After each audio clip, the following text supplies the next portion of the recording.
ఆ! Jesus Kingdom church నుంచి మీ అందరితో కూడా నేను మాట్లాడటం జరుగుతుంది ప్రియులారా. మరి నేను క్రైస్తవ్యాన్ని చాటి చెప్పేటువంటి బోధకులందరికీ కూడా నేను చెప్పే మాట ఏంటనంటే, మీరందరూ కూడా దయచేసి ఈ సమయాల్లో మతాన్ని ద్వేషించే విధంగా, లేకపోతే ఇతర మతాన్ని దూషించే విధంగా దయచేసి మీరెవరూ కూడా బోధ చేయొద్దని ప్రభునామములో తెలియపరుస్తున్నాను. ఉన్నదున్నట్టుగా యేసు ప్రభువారు కొత్త నిబంధనలో తన ప్రేమను ఎంత గొప్పగా చాటి చెప్పారో, అతనిలో ఉన్న శక్తిని ఎలాగైతే ఇతరులకు చూపించారో, మరి దాని ద్వారా అనేక మంది యేసు ప్రభు వారి దగ్గరికి వెంబడించడం రావటం జరిగింది. సో ఆ విధంగా మీ యొక్క బోధనలు తెలియపరుస్తూ అనేక మందికి యేసు ప్రభు గొప్పతనాన్ని చాటి చెప్పేవారుగా ఉండండి.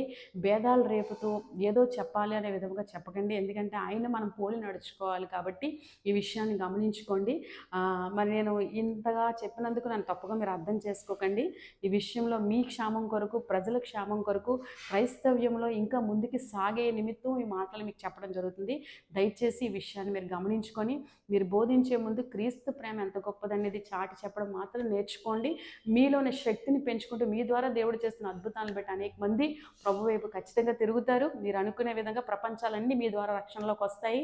కనుక ఇంతకు మించిన వేరేది ఏది చెప్పినా సరే ఈ సమయంలో మంచిది కాదు. బుద్ధిమంతుడు అపాయం వచ్చినట్టు దాగుంటే మంచిదని వాక్యం సెలవిస్తుంది. మందుల ముందు ముత్యాలు వేయొద్దు అంటుంది. దయచేసి ఈ విషయాన్ని బట్టి మీరు జాగ్రత్త పడమని ప్రభువైన యేసుక్రీస్తు నామములో నేను మీకు దేవుని దూత వలె తెలియపరుస్తున్నాను.